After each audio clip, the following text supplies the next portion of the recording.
Pela contagem regressiva e pela euforia da plateia, parece até um show de rock. E bem que podia ser. Afinal, não falta nem guitarra no palco.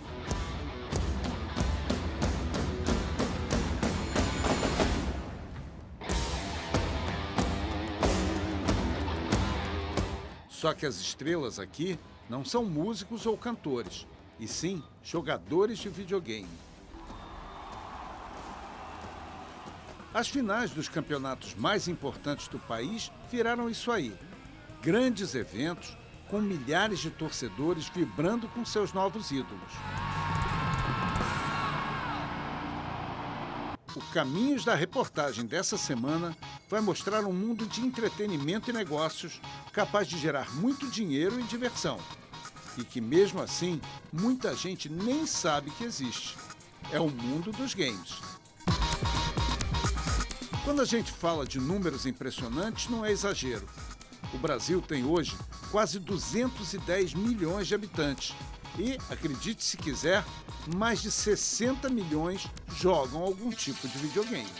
Parece muito, mas é a pura realidade. Os games vão desde aquele joguinho que serve de distração no ônibus ou no trem, até complexos jogos de estratégia, que envolvem, inclusive, outros competidores. Mas por que será que nós somos o terceiro país no mundo em número de jogadores?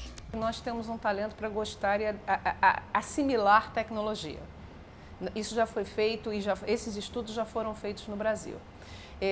Nós fizemos isso em relação a voto, é o que os estudiosos americanos chamam isso de leapfrog, é o pulo do sapo. A gente tem uma tecnologia aqui e daqui a pouco alguma coisa muito mais moderna chega e a gente tem a capacidade de assimilar rápido. Se a gente olhar para trás, vai ver que essa onda de jogos eletrônicos vem crescendo há décadas. Quem é mais velho talvez se lembre do telejogo, aquele em que os competidores comandavam uma barrinha, que rebatia um pontinho para lá e para cá. Logo depois, os videogames foram parar nos fliperamas e fizeram maior sucesso. Aliás, fazem até hoje. Tudo bem que é muito mais por uma questão de nostalgia do que pela tecnologia.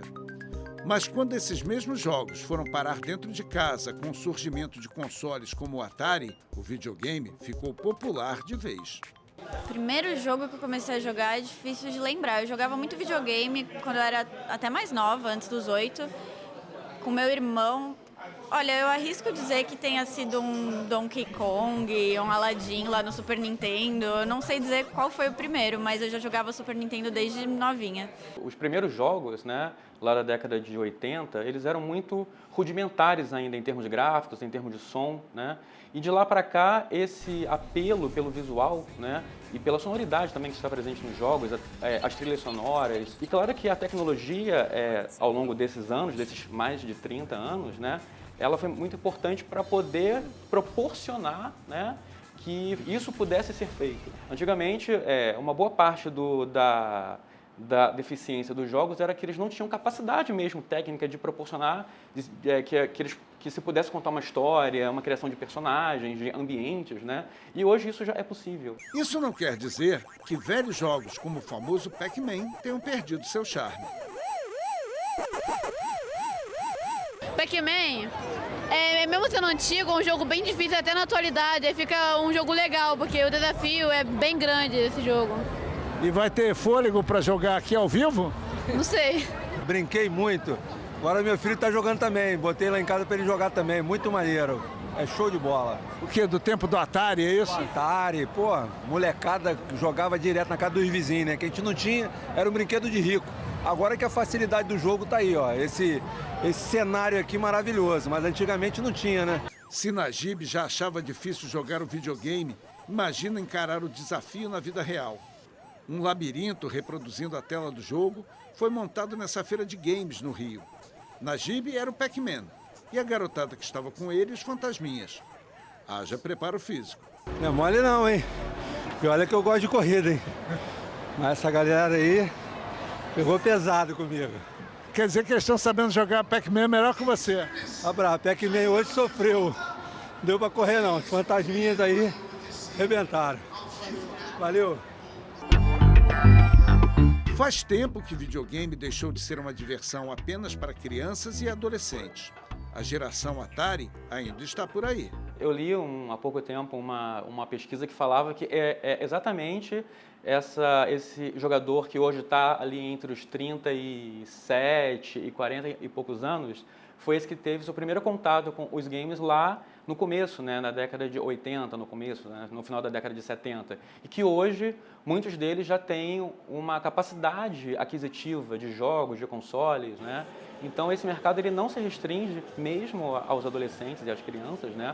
Muito pelo contrário, já se fala que o mercado de games ele tem um mercado consumidor que é acima dos 30 e tantos anos. Rosângela nem tem videogame em casa, mas ficou fã de Just Dance, um jogo em que os participantes repetem as coreografias que vão aparecendo na tela. Uma vez por ano eu venho, porque eu gosto muito, então a gente aprende aqui mesmo. E é difícil? Não, quando a gente gosta não é difícil. A receita é simples: empolgação e capricho para não errar os passos de dança. O jogo faz o maior sucesso nos eventos de games. Tem até campeonato, com direito a torcida, premiação e tudo mais. Você vai estar jogando na final nacional. Parabéns, Guilherme! Parabéns! É claro que para a geração que já nasceu na era digital, tudo é muito mais natural. A cada jogo, surgem novos desafios, novos universos e novos personagens.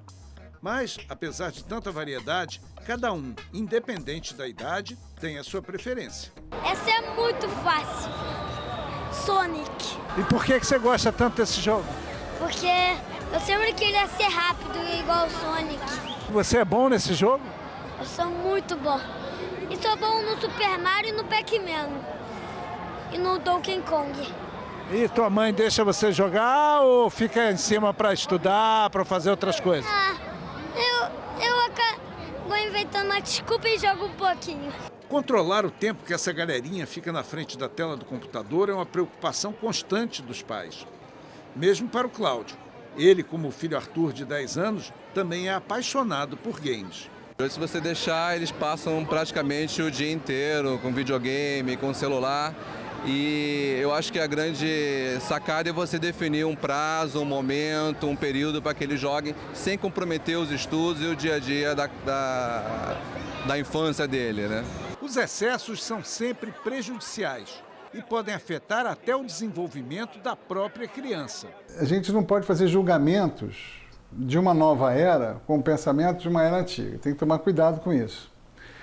Por outro lado, a gente tem que olhar para os excessos e ver aquilo que é meio óbvio, né? Crianças confinadas em casa, crianças sem acesso à rua, ao parque e à praça, crianças mergulhadas no universo virtual. Uma criança de 8 anos está deixando de aprender elementos muito importantes do relacionamento interpessoal, da inteligência emocional, da capacidade de compreender o outro, da empatia, da eloquência, da fala, né? Da capacidade de debater, de discutir, de tomar decisões em conjunto, né? Habilidades que só surgem a partir dos relacionamentos interpessoais livres nas crianças. Coisas que estão desaparecendo e estão sendo trocadas pelo excesso de tecnologia. Não tem jeito. As crianças estão começando a se envolver com os games cada vez mais cedo. Mas também não precisa exagerar. Colocar na frente do videogame já fica fissurado já. Qual a idade? 6 meses hoje. Tá fazendo 6 meses hoje de presente, veio para a BGS. Primeira BGS da vida já. Para Manuel Ferreira, um dos maiores atrativos dos games é justamente a identificação do jogador com os personagens. O jogador, ele não apenas vê o personagem, ele é um pouco parte dele, ele controla aquele personagem, é como se ele estivesse numa sinergia com esse personagem. Se o personagem morre por sua culpa, né, por sua falta de destreza, né, é uma conexão que você cria. Poxa, eu não fui bem nesse jogo, então o personagem, ele morreu, né? Então você cria essa conexão muito forte com esses personagens. É como dar uma voltinha no mundo imaginário sem tirar os pés do chão. Os jogos, eles têm essa capacidade mesmo de te levar para um outro lugar né, que não seja o lugar que a gente vive no cotidiano, né? Essa suspensão do cotidiano é importante também, né? É isso que a literatura faz, né? É isso que o cinema faz, e é isso que os jogos também fazem, ou seja, nos tirar desse cotidiano, que às vezes é cansativo, né? A gente tem os nossos problemas, N coisas, várias preocupações, para nos conduzir para esse outro mundo que tem também os seus problemas, né? Mas só que nesse outro mundo, os problemas eles têm uma promessa de poderem ser superados, né? Através da sua ação dentro daquele jogo. Só que tem gente que exagera e resolve se transformar, ainda que por algumas horas, no próprio personagem. São os cosplayers, uma turma que investe pesado na fantasia e na maquiagem. Quanto mais parecidos com os heróis, ou até mesmo com os vilões dos videogames, mais sucesso eles fazem. O barato é isso mesmo, a interação com a galera, conhecer gente que gosta da mesma coisa, aproveitar para tirar muita foto. E tome de fazer pose. A personagem escolhida por Tamires foi Mercy, do jogo Overwatch. Ela é uma médica suíça e ela abandonou as pesquisas dela, o laboratório, tudo, para poder ir para campo de batalha mesmo, para ajudar as pessoas mais feridas e necessitadas. O professor de educação física Gustavo optou por se fantasiar de Farah, outro personagem do mesmo jogo. O traje é tão complexo que ele precisou de ajuda profissional. Na verdade eu não fiz, eu mandei fazer, né? Com um cosmaker profissional. Aí ele demorou em torno de 3 meses, nem isso, tá? Aí eu dei minhas medidas, tudo, fui fazer prova, ele foi tirando tudo, depois ele foi confeccionando. Não é pesado, não é complicado ficar aí dentro, não? Cansa. É cansativo, mas por causa das asas, né? Se não fosse pelas asas era tranquilo. É que as asas pesam para trás, aí tem que equilibrar o tronco para frente. Mas não existe super-herói sem um bom parceiro ou parceira. Esse é o papel de Kimberly, a namorada de Gustavo. É comida, é água, tem que manter ele hidratado, arrumar as peças, algumas peças descolam, aí a gente vai ter que ir atrás arrumando. O que não se faz em nome do amor, não é mesmo? Na realidade, eu fazia o cosplay há muito tempo, aí eu apresentei o cosplay, ele gostou, e não tem como os dois fazerem cosplay, precisa ter alguém auxiliando. Aí eu fiquei com esse papel mesmo, mas é bacana. Basta dar uma olhada mais atenta para perceber que a presença masculina nesses ambientes é muito maior do que a feminina. As mulheres até estão lá, mas sempre em minoria. Antigamente, videogame era uma coisa taxada, uma coisa de menino. Então, eu acho que é uma coisa estatística. Tem muito menino que jogava quando era mais novo, consequentemente, tem muito mais homem que joga hoje em dia. Sem contar que a visibilidade deles é maior, então rola mais campeonato, então impulsiona mais os meninos a jogarem. Mas agora está começando a rolar isso no cenário feminino também. Eu acho que é só uma questão de tempo da gente conseguir ter um número maior de mulheres.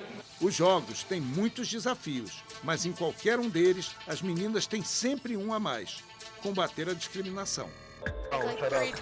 Shut up, you're a girl. Shut up. Women can't speak. Women's rights don't exist. Yeah. You're exaggerating. Just like a woman too.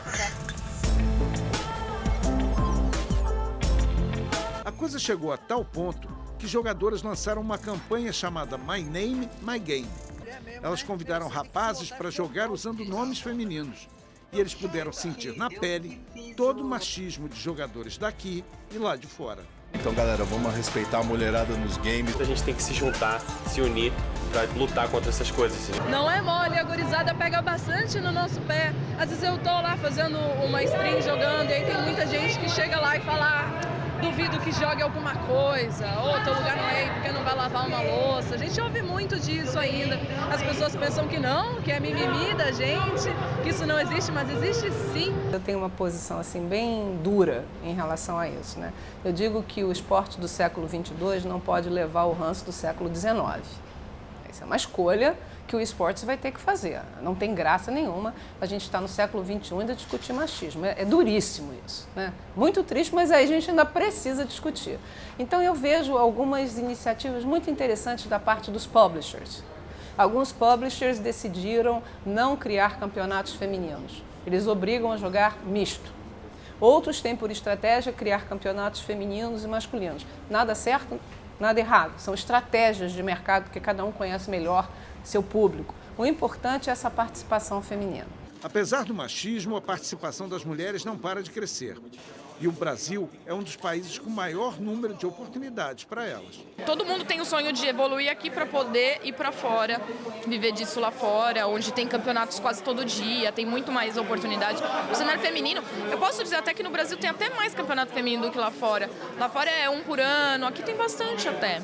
Ninguém duvida do talento feminino, mas, como em outros esportes, a premiação dos campeonatos é bem menor da que é oferecida para os homens. Por enquanto, a gente ainda vê as premiações do cenário feminino sendo mais baixas do que a do cenário masculino, mas eu acredito que um dia a gente pode chegar num campeonato com uma premiação mais alta. Tanto que a gente até jogou um campeonato na China esse ano, que o primeiro lugar foi $100 mil, que foi a maior premiação que teve até hoje num campeonato feminino de CSGO no mundo inteiro. O título mais recente, conquistado por Camila, Juliana e companhia, aconteceu na Arena Olímpica do Rio. Espero que seja bem mais, várias por ano, porque querendo ou não é uma profissão que é gostoso você competir, mas é oportunidade de vida de conhecer outros lugares, coisas que eu não teria essa oportunidade de talvez se eu seguisse a minha formação acadêmica, né? Depois do intervalo, os games Made in Brasil ganham espaço mundo afora. E você vai conhecer alguns dos youtubers mais queridos do país. Um deles tem quase 16 milhões de seguidores. Voltamos já. O que não falta numa feira de games é novidade. A indústria sabe que o consumidor está sempre em busca de mais e mais desafios, nem que seja naquele mesmo game que ele já está acostumado a jogar.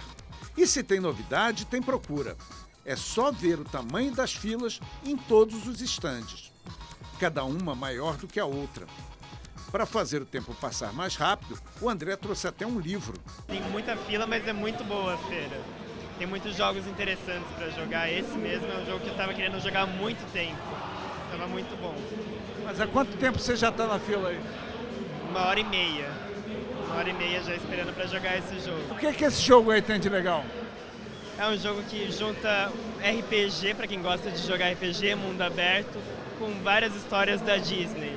Tipo Pateta, Mickey, Branca de Neve, Cinderela. É bem legalzinho. Dá para acabar o livro até acabar a feira, não?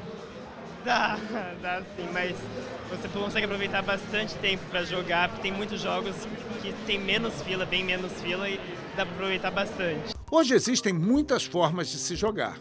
No celular, através de controles ligados a consoles, ou então em computadores, com a ajuda do teclado, do mouse e dos inseparáveis fones de ouvido. Com isso, a indústria de acessórios para jogos ficou cada vez mais competitiva. Nos Estados Unidos, só no primeiro semestre de 2018 foram gastos no consumo de games cerca de 20 bilhões de dólares, algo em torno de 80 bilhões de reais. O mercado daqui segue essa tendência. Há equipamentos para todo tipo de gosto e de bolso. E grandes estrelas dos games já têm até a sua própria linha de produtos. Essa é a primeira vez que a gente monta um stand num evento e é a primeira vez que tem tanta gente aqui para me ver, vamos dizer assim, para ver o trabalho que a gente faz com o Grupo Fallen. E é sensacional o carinho do pessoal, é mais do que eu esperava. Para que o jogo funcione bem, os computadores precisam ser cada vez mais poderosos, rápidos e precisos. Só assim é possível jogar online, via internet, contra adversários que podem estar do outro lado do planeta. Os jogos online eles estão aí começando a fazer sucesso mesmo desde 2006. Estourou com World of Warcraft. Era um jogo que na época ele tinha 20 milhões de jogadores no mundo e tinha já essa conversa, será que o online vai passar offline? Mas não foi o que aconteceu. A única diferença é que a gente tinha esse mercado de gamers e a gente trouxe um mercado novo. Então vai continuar existindo os jogos single players. Single players são jogos de um jogador só offline, que é o contrário do online. E o online também está crescendo em expansão, ainda mais com os eventos de esportes que são grandes. Só que eles quase não competem um com o outro, são quase de espécies. É muito engraçado, nós falamos games, mas são mercados que não se conversam. Você fala mercado de celular e mercado de console, ou mercado online, são mercados ali que crescem e são diferentes um do outro. As empresas que exploram esse mercado investem pesado. O jogo Destiny, por exemplo, custou quase 2 bilhões de reais. Por isso mesmo, quanto mais tempo você ficar conectado, mais sucesso o jogo faz e maior é o retorno financeiro. E uma coisa que é muito importante também hoje é que os jogos eles são multiplataforma em rede, né? E você não perde o que você jogou. Então você pode estar no computador, você joga e ele salva o seu progresso, depois você está na rua, você abre o jogo no celular e ele continua de onde você parou. Então é como se eles quisessem, né, como se essa indústria ela quisesse fazer com que o jogo fosse quase que permanente na sua vida. Hoje em dia, não é apenas o jogo que entra na vida da pessoa. A pessoa também entra dentro do jogo. É o caso da tecnologia de realidade virtual. Com a ajuda de um óculos especial, tudo em volta desaparece e a imersão no ambiente do game é total.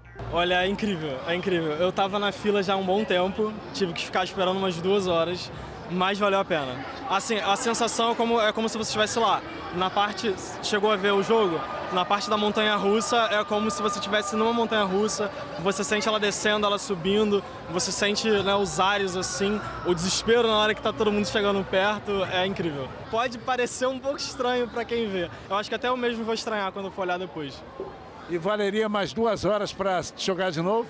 Olha, valeria mais 2 horas, mas como tem muitas outras coisas para ver aqui, acho que eu não vou voltar para a fila não. O César também experimentou algo assim, só que como piloto de corrida. Aqui, a cadeira simula os movimentos de um carro em altíssima velocidade. Foi muito emocionante. É a primeira experiência que eu tenho com realidade virtual. Eu não sabia, mas ele traz uma imersão muito grande no jogo, né? Você sente mesmo que você está vivenciando aquilo. E a cadeira tem toda aquela mecânica, né, que pula e inclina e vai para trás. É uma experiência muito legal, diferente de tudo que eu já tive na vida. O que foi mais difícil jogando isso aí?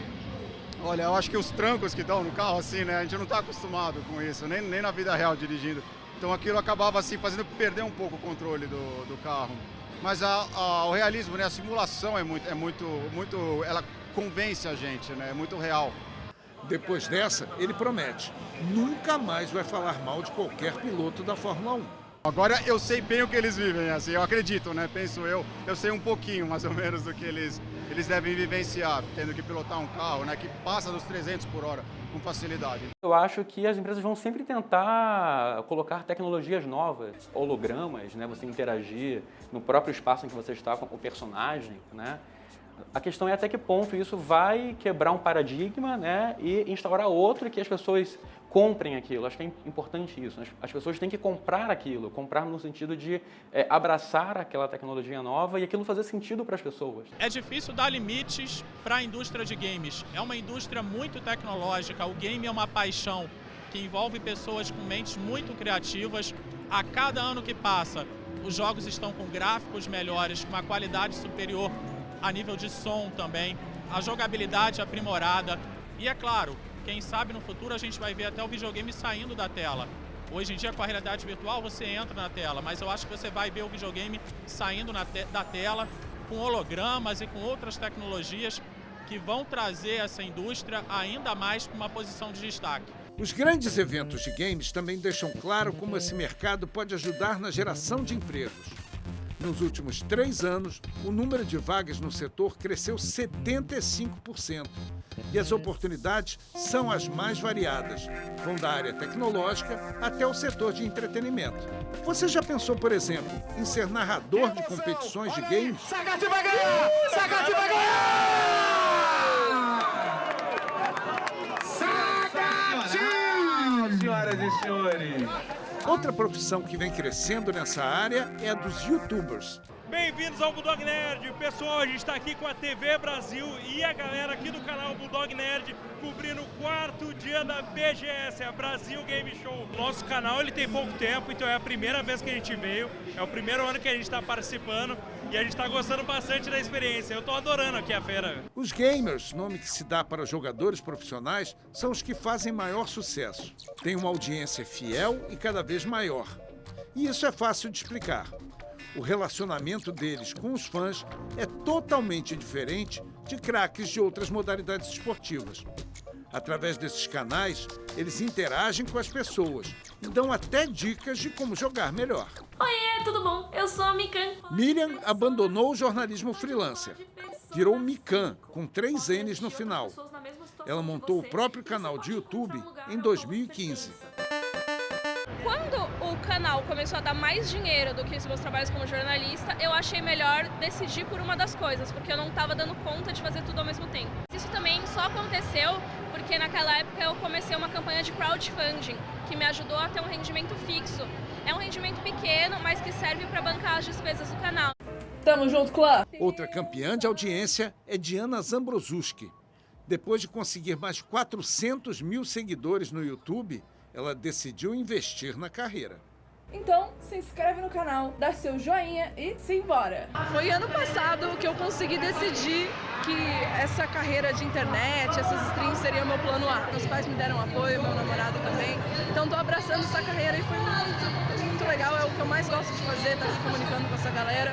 Então o que eu pretendo fazer é abrir um negócio, né? De repente vender algumas coisas, aproveitar o público, abrir uma empresa e tal.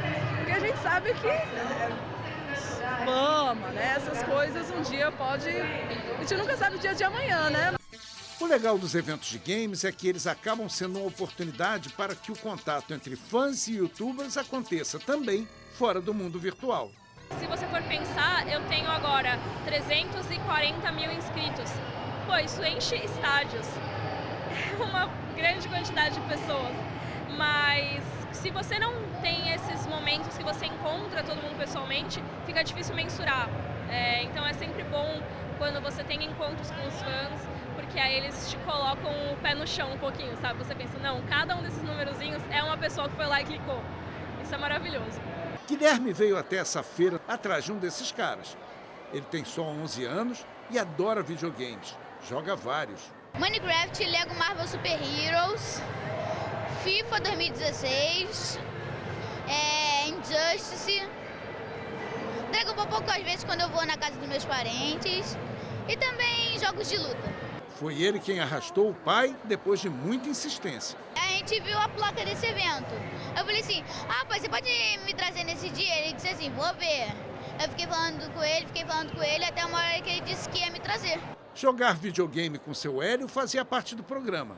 Mas, na verdade, o maior desejo de Guilherme era outro. Eu esperava ver o Authentic, né? Não sei. O Authentic que joga Minecraft, né? Eu esperava ver ele aqui. Sigo muito ele. Authentic Games é o apelido usado por Marco Túlio, o mais famoso youtuber de games do Brasil. O número de fãs desse cara de apenas 22 anos é de cair o queixo. 16 milhões de seguidores e subindo. Fala aí, galera! Mais um vídeo aqui do canal Authentic Games. A enorme maioria é de crianças que adoram jogar Minecraft e que buscam as dicas apresentadas por ele. Durante umas 2 horas, centenas delas esperaram pacientemente na fila para se encontrarem com o ídolo. Eu vejo um carinho muito grande, né, da galera com os vídeos em relação ao Authentic. Eu sou muito grato a Deus por estar vivendo isso tudo, essa fase da minha vida. E quero sempre nos vídeos que eu estiver gravando poder passar boas mensagens, bons conselhos para as crianças que estão acompanhando. Mas por que é que tantas crianças gostam desse jogo? Acredito pela simplicidade do jogo e também por ser um jogo que qualquer idade possa jogar, desde os mais novinhos até os mais velhos. É um jogo no qual você coloca sua imaginação em prática, você tem liberdade para fazer o que você estiver pensando dentro dele. Já são 7 anos fazendo isso. E mesmo assim, a quantidade de fãs ainda surpreende Marco. Agora mesmo eu acabei de atender, se eu não me engano, umas 300 crianças que estavam aqui acompanhando a palestra que eu dei ali hoje.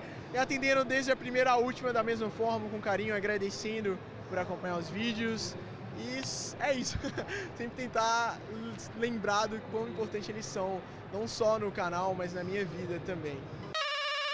Criar um jogo de sucesso é o sonho de quem trabalha ou quer trabalhar com games. Várias universidades brasileiras já investem na área e o mercado está de olho nesse pessoal. Tanto que esse evento de São Paulo criou um desafio. 10 grupos de estudantes participaram de uma maratona de 48 horas dentro dessa casa de vidro.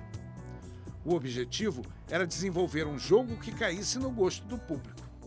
Para o Rafael, que é estudante de engenharia, o fundamental para ganhar uma prova como essa é, antes de tudo, ter uma boa ideia. Eu acho que a maior parte da ideia vem dentro do coração, né? Porque você tem que estar inspirado para uma pessoa conseguir se divertir com o seu jogo que você desenvolveu, né?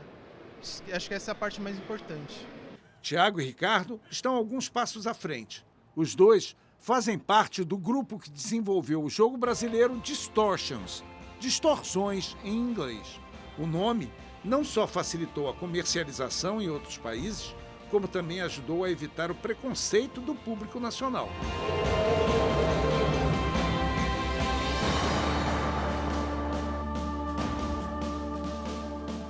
O desafio é incrível, é absurdo, assim, é muito grande, porque existem, assim, a gente luta primeiro contra o preconceito dos brasileiros, de jogos brasileiros, então as pessoas daqui, os jogadores brasileiros, quando eles sabem que o jogo é brasileiro, eles se afastam. Um dos exemplos foi o Distortions, nosso último jogo que a gente lançou. A nossa campanha foi não dizer que o jogo era brasileiro, e isso fez o jogo vender muito mais. O jogo tem uma mulher como personagem principal. Para vencer os desafios em um mundo fantástico, ela tem que aprender a lidar com as próprias lembranças. A qualidade gráfica é impressionante. Parece até que a gente está assistindo a um filme.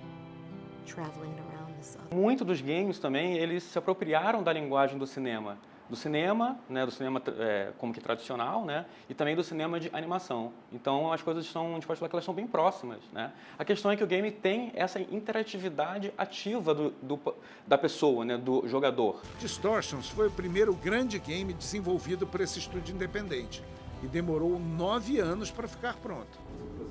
Você tem que ser louco um pouco também, né? Óbvio, mas eu acho que o principal é você tem que ter muita paixão pelo que você está fazendo. Você tem que gostar muito do que você está fazendo, não só de games, né, em si, mas da ideia de produzir um projeto como esse. A temática e o jogo em si impressionaram os jurados de diversos concursos internacionais. E começamos a ganhar o prêmio dos melhores jogos indies que estavam nas feiras, assim, para ser um jogo nacional. Tanto quanto a gente estava lá, era engraçado, porque quando ganhamos o prêmio em Bilbao, na Espanha, juntou os desenvolvedores de vários países numa roda conversando comigo e falou: nós esperávamos que todos iam ganhar, menos um brasileiro, porque o Brasil nunca fez nome lá. É muito gratificante, principalmente pelo fato de que o nosso trabalho foi reconhecido.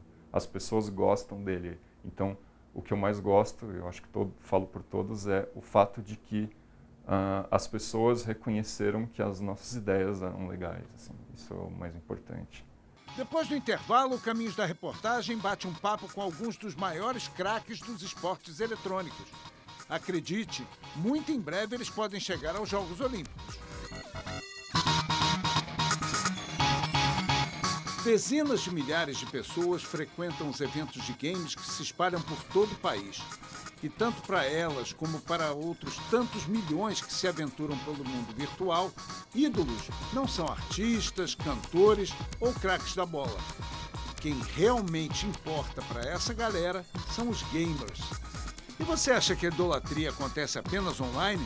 Nada disso. Olha só o cerco desses fãs. Quem está ali no meio é Fallen. É assim que o paulista Gabriel Toledo é conhecido. Ele tem 27 anos e é especialista em Counter-Strike, um jogo onde terroristas e contra-terroristas batalham entre si. O time dele já foi bicampeão mundial. Não é à toa que Gabriel é considerado o maior nome dos esportes eletrônicos no Brasil.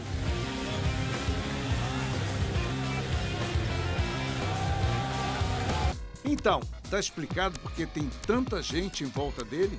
Olha, sendo bem sincero, é gratificante e é uma honra ter tanta gente me seguindo, tanta gente querendo esse contato, devolver esse carinho, tanta gente torcendo pela gente nos campeonatos, mas é muita responsabilidade também, né? A gente tem que dar bons exemplos para a molecada, principalmente para os mais novos, e continuar com a mensagem que eles têm que fazer o que eles gostam com muito amor e sempre sem desistir, sempre tentar até o final, seja lá o que for na vida. Quem também estava ali no meio daquela confusão naquele dia, esperando por um autógrafo, era Luigi Gennari. Ele tem 12 anos. Foi ao evento em busca de uma foto com a mesma determinação com que caça os terroristas de mentirinha no jogo em que o ídolo é fera. Quando eu comecei a jogar, eu procurei alguma pessoa para me inspirar. Aí eu conheci o Fallen, aí quando eu conheci ele, não parei. Aí eu fui pesquisar tudo sobre ele, eu virei fã. assim. E ele é bom pra caramba? Muito bom. Acompanho todos os jogos. Acompanho tudo, sei quase tudo sobre ele. Quase tudo. É isso. O que ele não esperava era uma forcinha da nossa equipe. Luigi! Valeu, Luigi! Chorou? Não, chorou, vou pegar a mulher pra mim. Uma foto! Eu vou querer a foto. Vem pra cá, entra aqui. Ó, quem chorar pode entrar. Quero ver todo mundo agora treinando aí a atuação, hein? Tira o boné pra sair sua cara! E o abraço com o Fallen? Fala aí pra mim. Foi o melhor dia da minha vida. Nunca vou esquecer. São muitos os jovens que sonham viver profissionalmente dos games, mas poucos são aqueles que conseguem esse objetivo. E não basta nem mesmo conquistar campeonatos, como o Bruno Souza já conseguiu. Killer Shinnok, como é conhecido, venceu um torneio nos Estados Unidos, além da Liga Latina no Rio de Janeiro. E mesmo assim, ainda não consegue viver dos games. Hoje eu tenho um trabalho convencional, eu jogo nas horas vagas e, por incrível que pareça, eu não chego em casa e jogo só Injustice ou só Mortal. Tem que fazer o treino na maneira certa. Eu chego em casa e jogo outros jogos, eu adoro o jogo de aventura, também eu saio para fazer outras coisas. Fim de semana eu raramente jogo. E o segredo é você saber treinar as coisas específicas do jogo para evoluir e não ficar sempre martelando no mesmo lugar e nunca sair do lugar, entendeu? Ser um gamer profissional aqui no país definitivamente não é fácil. Para viver só disso no Brasil, você tem que ou ter muito talento e conseguir ganhar tudo de tudo e também dar sorte do seu jogo ser bem pago. Mas isso é uma realidade que eu acho que vai chegando ao longo dos anos no Brasil.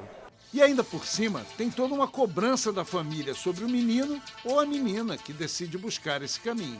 Meus pais sempre me ensinaram a como deve ser, como você deve se portar na vida. E se eu estou fazendo alguma coisa, eles sabem que eu sei que é importante para mim. Se eu estou exagerando em alguma coisa, eles sabem que é por algum motivo. Não é só porque eu estou perdendo meu tempo lá.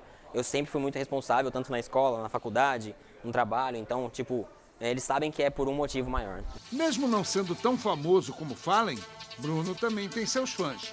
No começo, que começou a aparecer esses seguidores, eu fiquei até espantado, porque quando eu comecei no competitivo de Mortal Kombat X, que eu viajei a primeira vez para os Estados Unidos, apareceu gente da Rússia que me seguia e postava todas as minhas lutas no fórum deles e me seguiam como, o melhor Johnny Cage do mundo. Eu falei, como assim? Meu, os caras são muito, muito legais, porque, eles vêm pedir dica. Meu, eu tô aí pra dar dica pra quem quiser, tá ligado? Aí eles vêm pedir dica, falam, gostei de você jogar em tal lugar, você ganhou de tal cara. Meu, isso é muito gratificante pra mim. Esse mercado competitivo é muito importante porque faz com que pessoas que já tinham esse hobby dos games possam transformar isso numa coisa já profissional, né? Ter algum retorno com isso. Eu acho que isso é muito interessante. As grandes competições de esportes eletrônicos se multiplicam a cada ano. Algumas delas chegam a colocar cidades desconhecidas no mapa. Quer um exemplo? A pequena Katowice, na Polônia, cedia todos os anos um dos maiores eventos mundiais do setor. Só em investimentos, a cidade polonesa já recebeu algo em torno de 100 milhões de reais. Dificilmente, mesmo alguém que conheça bem a geografia mundial, vai saber exatamente onde fica Katowice. Katowice é uma cidade industrial no sul da Polônia, que tem 390 mil habitantes. Inclusive, é pequena para o padrão da Polônia, que tem aí quase 40 milhões de habitantes. É uma cidade pequena, que recebe com o campeonato do Intel Extremes Master. Só na Arena 2 dias são 180 mil pessoas, com mais quase 40 milhões assistindo por streaming. No Brasil, o setor também vai de vento em popa. Em São Paulo, a Brasil Game Show ocupa todos os anos um enorme pavilhão de exposições e recebe cerca de 300 mil visitantes em apenas 4 dias. E olha que tem gente que vem de bem longe. Maria veio do Recife e Bruno de Manaus. É uma aventura, mas a gente só vive uma vez, né? Tem que se aventurar de vez em quando. Eu já tinha vontade de vir, aí acabei juntando dinheiro no ano passado todinho para poder vir esse ano. Aí paguei logo tudo de uma vez para vir. Uma pena que eu não pude vir os 4 dias por causa do trabalho, só me deixaram os 2 últimos, que é o sábado e o domingo. É muito bom, lá no Recife tem evento também mais ou menos desse tipo. Só que se brincar, é só um quadrado desse lugar, porque o lugar lá que acontece os eventos é muito pequenininho. Aqui deve dar uns 5 dele. Eu vim pra jogar um jogo do Xbox, o King of Hearts 3, que lança ano que vem. Eu passei 3 horas e meia na fila só para jogar um pouquinho nesse jogo. Mas valeu a pena, valeu a pena. O Rio de Janeiro também não fica atrás. Este ano, no Parque Olímpico, aconteceu a Game XP, organizada pelo mesmo grupo que está à frente do Rock in Rio. Era gente para todo lado. Eu acho que um evento desse é a gente começar a trazer o mundo dos games para o público em geral, né? Afinal de contas, tem aí 160 milhões de smartphones na rua que estão conectados, então podem eventualmente jogar algum tipo de game. Então é um mercado em potencial para o Brasil. Nós temos desenvolvedores incríveis aqui no Brasil. Então a gente quer muito poder divulgar esse tipo de conteúdo e fazer disso uma festa, né? Além da área externa, foram utilizadas as 3 arenas olímpicas. Uma com inovações tecnológicas, outra com lançamentos de games e a terceira com um enorme telão, onde eram transmitidas as competições. A torcida vibrava na arquibancada. O clima era de Maracanã. Logo que começaram a classificar os games como esportes, houve protestos. Como assim? Desde quando jogar videogame é uma atividade esportiva? Assim como esporte, a gente pode achar algumas coisas que são semelhantes, né? Por exemplo, a pessoa para ficar boa, tanto na vida real quanto no videogame, tem que ter prática, né? Por exemplo, um cara que joga profissionalmente, um jogador profissional, um pro player, que a gente chama assim no cenário. Tem gente que joga 10 horas por dia, 8, 5, final de semana, todo dia. É treinamento também, né? Mas as coisas estão mudando. E conforme o mundo dos games cresce, essa polêmica vai perdendo todo o sentido.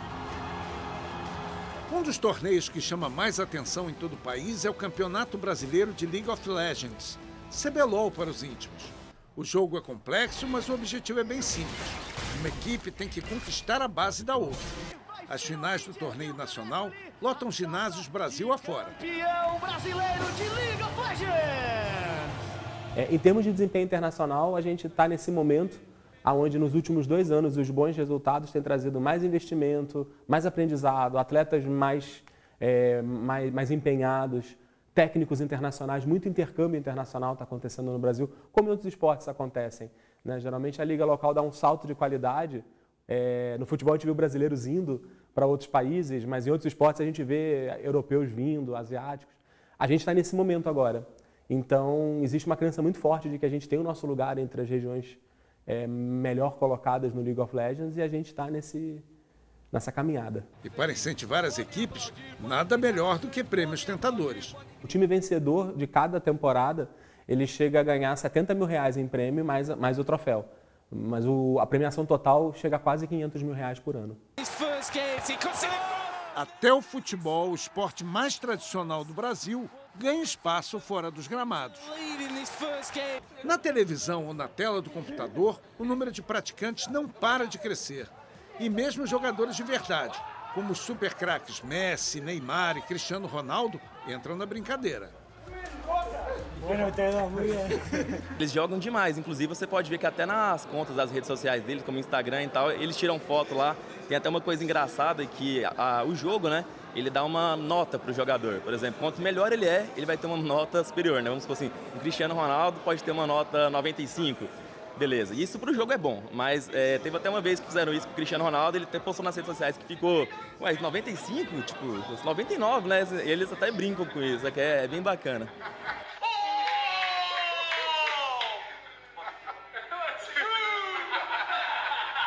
Nesse complexo de cinemas do Rio, aconteceu a fase final de um campeonato que reuniu 132 competidores. O favorito era Sandro Batista, o Sandrinho, um dos melhores do país. Eu jogo profissionalmente desde 2016. Comecei no campeonato que teve no Carioca, na Rocinha, e estou até hoje disputando. E qual é a diferença? Dá para viver hoje jogando profissionalmente como jogador, como gamer? Sim, hoje em dia dá, né? Mas tem que se empenhar muito, né? Porque você só ganha dinheiro quando é campeão, então são muitos caras bons, você tem que sempre estar entre os topos para poder se manter. E como é que faz para se manter lá em cima? Muito foco, muito treino, entendeu? Tem que estar bem psicologicamente também e ter habilidade. Sandrinho chegou até a final, mas acabou derrotado com um gol no último minuto da prorrogação. O campeão, Yannick Vieira, era uma zebra. Afinal, ele só consegue treinar de 2 a 3 horas por dia e ainda está longe de ser um profissional. Foi bastante difícil, mano. O final foi muito duro. Ele jogou melhor o primeiro e o segundo tempo. Fiz o gol ali no final e na prorrogação joguei melhor e consegui fazer o gol no final. Você pode dizer que você foi zebra? Na final, sim. E qual é o gostinho de ganhar de um cara que é um dos melhores do Brasil? Muito bom mesmo. O sonho desses garotos já é realidade para Rafael Fortes, o Rafifa 13. Mesmo com pouco tempo de carreira, os troféus e medalhas conquistados com o futebol virtual já são muitos. O título mais importante foi no ano passado, em Miami, nos Estados Unidos.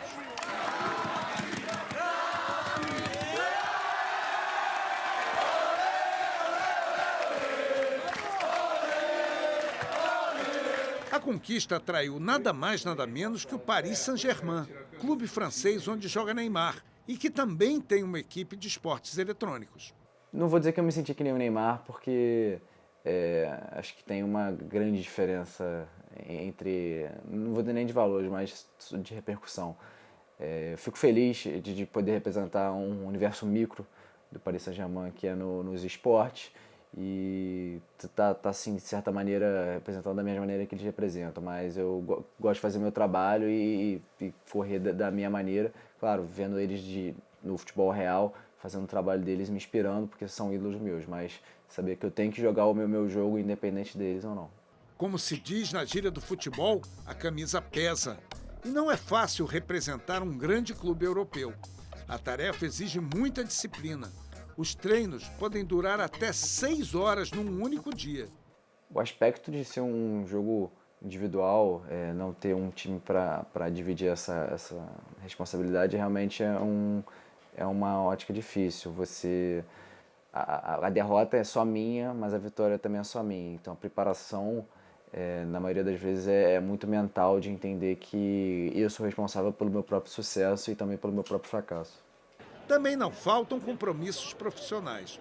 Nessa feira em São Paulo, Rafifa foi contratado para jogar contra quem aparecesse por lá. Um dos desafiantes foi o jovem Diego. Ele estava confiante e, na entrevista antes da partida, botou até banca de jogador profissional. Um jogo é jogado, né? Não se sabe se vai ganhar ou se perder. Estamos aqui para desafiar ele e tentar garantir o resultado. E qual é o segredo? Você estudou ali o jogo dele, qual é o segredo para tentar ganhar dele? Que FIFA é um jogo mais psicológico. Como no futebol, como no FIFA, é muito mais psicológico do que táticas e coisas. Se você manter a calma, saber fazer bem as jogadas, eu creio que consiga a vitória. Mas foi só a bola rolar para que Diego descobrisse o que é enfrentar um craque de verdade. Tomou logo um gol e teve que dar lugar ao jogador seguinte. Considerações após o jogo aí, como é que foi? Ele é muito bom mesmo.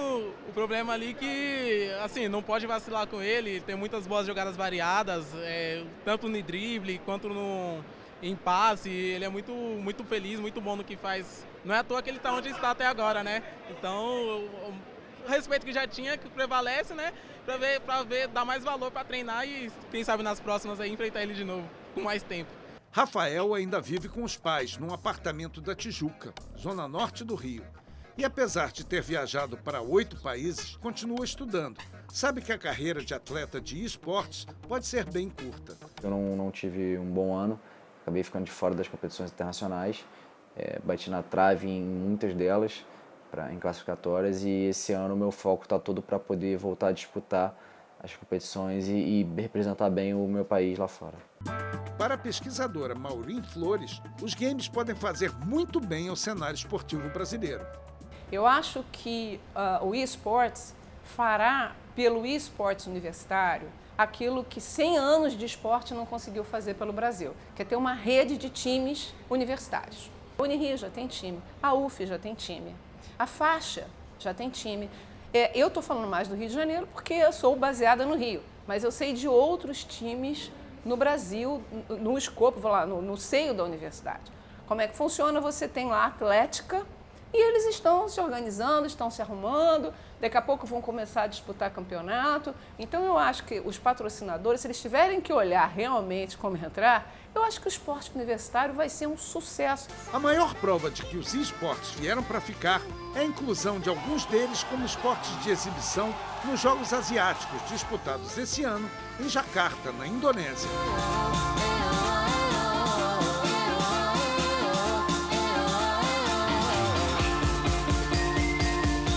Em relação aos Jogos Olímpicos, será que os esportes eletrônicos também vão ter vez em breve? Eu vou dar um exemplo que eu acho que fica mais fácil. Eu posso muito bem aqui pedir para você, ver se alguém aqui na produção tem uma cesta de basquete, a gente coloca aqui em algum lugar no estúdio uma cesta de basquete e a gente pode brincar de jogar basquete sem ter que pagar nada a ninguém, você concorda? A gente não pode fazer um campeonato. No esportes, não. O jogo tem dono. Cada vez que você joga, você tem ali o dono do jogo que você tem que pagar por ele. Combinar esses dois modelos de negócio, essas duas governanças, essas duas estruturas institucionais, nós ainda vamos ver como vai acontecer. A minha bola de cristal quebrou quando eu estava entrando aqui no estúdio, mas eu tenho certeza que o COI já criou, isso já foi feito, ele já criou uma instância um pouco separada, vamos dizer assim, como se fosse um braço, para cuidar desse possível alinhamento. Acho que o principal caminho não seria trazer direto para uma Olimpíada, mas sim conseguir tradicionalizar ou colocar uma Olimpíada somente de esportes como ocorria antes na WCG, que era um evento patrocinado por uma empresa celular, que era a chamada Olimpíada dos Esportes. Olha, esse é um assunto que rola bastante discussão, principalmente no nosso segmento. Eu não acredito que o esporte precise da autenticação de uma Olimpíada, por exemplo. A gente já faz coisas maravilhosas pelo nosso lado. Se um dia a gente entrar na Olimpíada, vai ser ótimo, porque vai ser uma coisa de disputa de países e tudo mais, tem espaço para isso. Mas a gente está mostrando que é um segmento que tem muita força jovem, é uma coisa nova, que é baseada na tecnologia, e a autenticação ou não de eventos como Olimpíadas, Copa do Mundo, para a gente não faz diferença, o show vai continuar acontecendo. O que ficou claro nesse programa é que os videogames deixaram de ser apenas uma brincadeira ou um mero entretenimento. Há um mundo que gira em torno dos computadores e consoles e que gera muito dinheiro e interesse. Tenho certeza que daqui para frente, quando você olhar alguém compenetrado na frente de uma tela com um joystick na mão, nunca mais vai achar que aquilo é apenas um joguinho.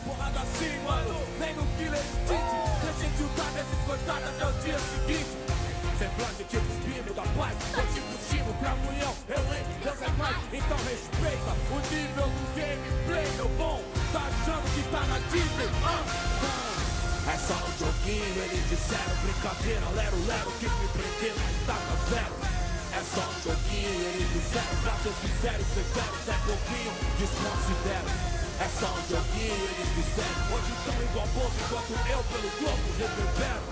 É só um joguinho, eles disseram que é só um joguinho, né? Pera aí, então.